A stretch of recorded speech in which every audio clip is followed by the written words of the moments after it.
Populations leave for the suburbs, taking their tax dollars with them. For more on how the pandemic is reshaping urban communities, I'm joined by Richard Florida. He's a professor at the University of Toronto School of Cities and Rothman School of Management. It's great to have you here, sir. Welcome. Thanks for having me.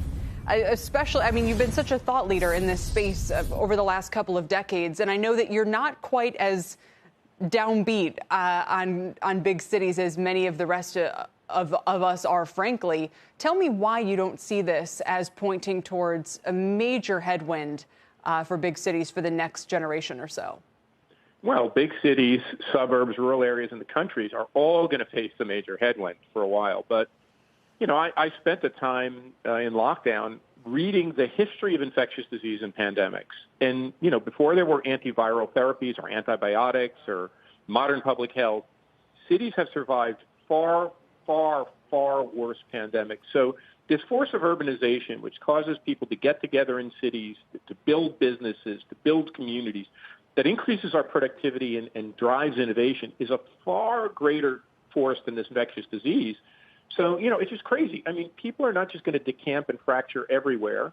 Cities will survive. I take your point about the pandemic, but I'm thinking more about the analogy to the 70s and 80s when you had kind of a similar political regime that was bent on, you know, making sure that the police didn't have too much power, on different cultural movements where, I mean, I'm just, again, thinking of some of the images in Portland and some of the other big cities right now. It's not just the pandemic. You know, there's a number of things happening culturally that make me wonder whether a lot of people are going to leave the cities for what they perceive as the better environment that the suburbs offer. Well, one thing is for sure, the United States is getting racked by this stuff. Now, I'm talking to you from Toronto, where none of this is happening. Toronto is just a safe, decent, reasonable place to live. And I think you can say the same thing about most European cities. So the United States has a set of issues that have long vexed urban areas since the time I was a little kid. You know, schools that are a problem, crime and violence that are a problem, too many guns in the society that are a problem, a legacy of racial and class injustice that we've got to deal with. That said, this is a really different time than the 60s. You know, I was a kid in the 60s. I lived in Newark during the riots. Cities were on the downswing. Industry and business were moving to the suburbs. Affluent people were moving to the suburbs. The past 20 years, cities have been in the upswing.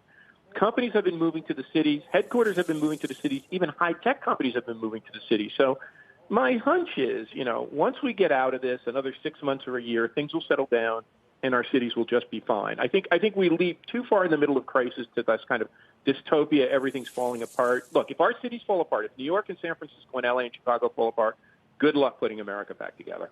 Sure, but again, we have lived through a period like this. You know, the 60s, 70s, and 80s were a period of struggle for the cities and of flourishing for the suburbs. So it's in our recent history that we've lived through this and could experience it again. When you have commercial real estate booms in a lot of these suburban and exurban areas because companies are trying to, you know, find some what might be temporary now but could become more permanent arrangement, they're actually following their population centers now out of the big cities. And it just seems to me that that could have some legs to it.